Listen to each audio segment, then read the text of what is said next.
सबसे पहले तो आपको विश्व बाल दिवस की बहुत ढेर सारी शुभकामनाएं। मंच से अभी हमने आप लोगों को सुना और आपकी भी बहुत सारी जो बातें थी हम लोगों ने सुनी। कुछ विशेष तौर पर अगर बताना चाहें हमारे श्रोताओं से, बच्चों के लिए किस तरह से ये दिन सेलिब्रेट हो रहा है, क्या इसका महत्व है, कुछ शेयर करें अपने अनुभव। आपको भी सर्वप्रथम विश्व बाल दिवस की हार्दिक शुभकामनाएं।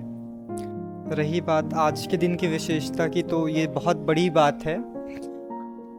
एक और महत्व इसके साथ जुड़ता है जो कि मैंने ऐड नहीं किया, कि पर्यावरण से जुड़ा जो अधिकार है, चिल्ड्रंस एनवायरमेंटल राइट, 2021 में पहले इसको जनरल ह्यूमन राइट के रूप में अडॉप्ट किया गया और इस साल चिल्ड्रन राइट्स जो CRC है उसके द्वारा भी एक गाइडेंस आया है, जिससे कि चिल्ड्रंस एनवायरमेंटल राइट्स को भी एक लीगलाइज फ्रेमवर्क के तौर पर देखा जाए।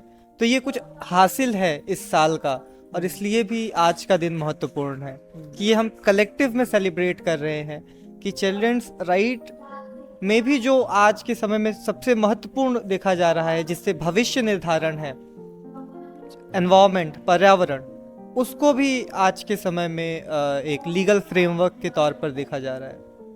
अच्छा, अभी आपने बताया कि 2005 में आपका जन्म हुआ, तो उस हिसाब से लगभग 18 साल के आप हुए। इतनी कम उम्र में इतनी बड़ी उपलब्धियां आपने हासिल करी हैं, तो कुछ बच्चों के लिए मैसेज है। कहते हैं कि अगर घर के बच्चे चाहें तो बहुत कुछ सुधार सकते हैं, तो कुछ बच्चों के लिए मैसेज जो उन्हें भीड़ से अलग करे। इसके लिए कुछ चीज़ें हैं, क्योंकि डिजिटल मीडिया हमारे पास बहुत ज़्यादा है, डिजिटल रिसोर्सेस हैं जो कि डाइवर्जन का एक कारण है। तो यही आशा रहेगी कि हम पढ़ें, किताबें पढ़ें, ज़्यादा बड़ों के सानिध्य में रहें, बड़ों के साथ ज़्यादा समय बिताएं, बुजुर्गों के साथ समय बिताएं, उनकी कहानियों को सुने। ये एक ज़रिया है जिससे कि एक बहुत बड़ा परिवर्तन हो सकता है, माइक्रो हैबिट्स जिससे बदलती हैं। दूसरा चीज़, अगर हम और भी ज़्यादा वाइडर इम्पैक्ट करना चाहते हैं तो हम जहाँ पर हैं हम उसी कम्युनिटी स्तर पे हम चीज़ों को करें। गांव में, शहरों में क्रिकेट टीम होती है और उनका एक फिक्स टाइम होता है कि 6 बजना है, हमें खेलने चलना है।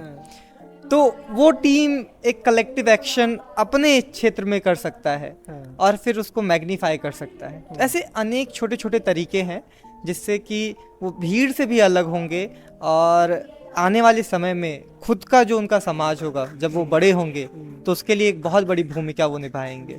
एक चीज़ और जानना चाहेंगे, आपने कहा कि आप लोग जब कक्षा 6 में आप थे तब आपने सोचा कि कुछ तो करना है, कैसे करना है, क्या करना है, क्यों करना है, ये नहीं पता था। तो अगर ये कोई बच्चा ढूंढना चाहे कि उसे फ्यूचर में क्या करना है, तो किस पर फोकस करना चाहिए? अगर जब बच्चा सोचता है कि क्या करना है, क्यों करना है, ये सभी के साथ होता है, ये ह्यूमन नेचर है कि है इम्पैक्ट समाज बदलना है। क्योंकि जब हम देखते हैं अलग अलग प्रोसेसेस में, तो हमें एक अंदर से चिढ़ होती है कि ऐसा क्यों है, इसका तो फ्रेमवर्क है, ये तो ऐसे होना चाहिए। तो ये होता है कि मैं कुछ करूँगा। अब वो व्यक्ति आप क्या करेंगे, किस क्षेत्र में करेंगे? मैंने एनवायरमेंटल ह्यूमन राइट्स में किया, चिल्ड्रंस राइट्स में किया। अब कोई हो सकता है दूसरे पर्टिकुलर चीज़ पे करे। तो इस चीज़ का पता चलता है उस व्यक्ति के निजी अनुभव से, कि आपके जो निजी अनुभव हैं, आपको जो लगता है कि ये मुझसे सबसे करीब है, जो मैंने कहानी की बात कही, आपके लिए जो सबसे प्रेरणादायक कहानी है, आप उस पर काम कीजिए, वो आपके लिए सबसे अच्छा होगा। चलिए, बहुत बहुत शुक्रिया हमसे बात करने के लिए। धन्यवाद, थैंक यू। केजे में गूंज से मैं प्रतिमा। और जैसे कि आज वर्ल्ड चिल्ड्रंस डे पर लखनऊ यूनिवर्सिटी में प्रोग्राम ऑर्गेनाइज किया गया है यूनिसेफ की तरफ से, तो आइए मैम से जानते हैं कि इस प्रोग्राम का मकसद क्या है और कितना खास है लोगों को जानना। Ma'am, introduction please. मेरा नाम निपुण गुप्ता है और मैं यूनिसेफ उत्तर प्रदेश में कम्युनिकेशन स्पेशलिस्ट की तरह काम करती हूँ। आज विश्व बाल दिवस है और हम सभी बच्चों को आपके चैनल के माध्यम से गूंजते हुए बताना चाहेंगे कि विश्व बाल दिवस पे सब बच्चों को उनके अधिकार मिले और युवा लोग जो आज आप जैसे युवा हैं वो बच्चों के लिए चेंज मेकर्स बने। तो इस कार्यक्रम की बेसिकली थीम यही है, be a champion for every child for every right. And ये कार्यक्रम यूनिसेफ ने 4 यूनिवर्सिटीज़ के साथ मिलकर के शुरू किया है। उसमें youth change makers, mass communication और सोशल वर्क डिपार्टमेंट के स्टूडेंट्स हैं।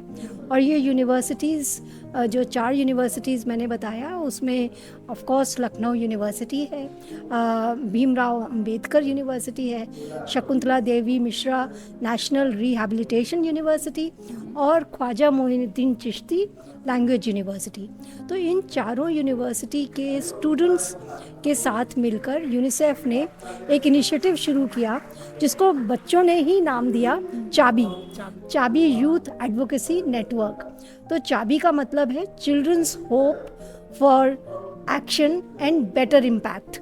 तो युवा चेंज मेकर्स ने ये अपने आप में चर्चा करके सुनिश्चित किया कि वो इन 4 थीम्स पर कार्य करेंगे और इन 4 थीम्स पे जो बाल अधिकारों से जुड़ी हुई हैं उनको यूनिसेफ ने ओरिएंटेशन दी। उस ओरिएंटेशन के बाद उन्होंने कम्युनिटीज़ में जाकर या सोशल मीडिया के माध्यम से या अपने कॉलेज में कुछ एक्शन प्रोजेक्ट्स किए। तो ये 4 थीम्स थी, टीकाकरण, बच्चों का टीकाकरण, एडोलेसेंट न्यूट्रिशन, किशोर किशोरियों का पोषण, बच्चों के खिलाफ हिंसा को रोकना, और चौथी थीम थी क्लाइमेट चेंज का जो प्रभाव है जो बच्चों के स्वास्थ्य पर पड़ता है उसके बारे में अवेयरनेस क्रिएट करना। तो इन चारों थीम्स पर युवा चेंज मेकर्स जो हर यूनिवर्सिटी के थे उन्होंने एक अपने यूनिवर्सिटी में एक क्लब बनाया, सभी बच्चों ने मिलकर, और एक यूथ इम्पैक्ट चैलेंज 2023 शुरू किया। और उसमें बहुत सारी टीम्स ने अपने एक्शन प्रोजेक्ट्स सबमिट किए। उन एक्शन प्रोजेक्ट्स में उन्होंने करीब 1-1.5 महीने जाकर समुदायों में इन चारों इश्यूज़ में से एक उन्होंने चुनी थी। उस पर उन्होंने प्रॉब्लम को आइडेंटिफाई किया, उसके बाद उसको सॉल्व कर सॉल्यूशंस उसके ढूंढे और वहाँ पर कुछ एक्टिविटीज़ की और उनको एक रिपोर्ट के माध्यम से, एक वीडियो के माध्यम से फाइनल सबमिशंस यूनिसेफ को भेजे।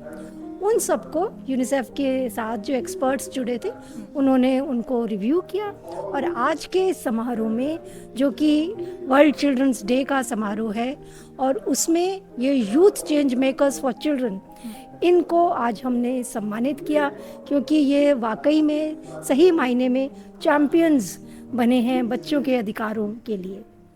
Thank you.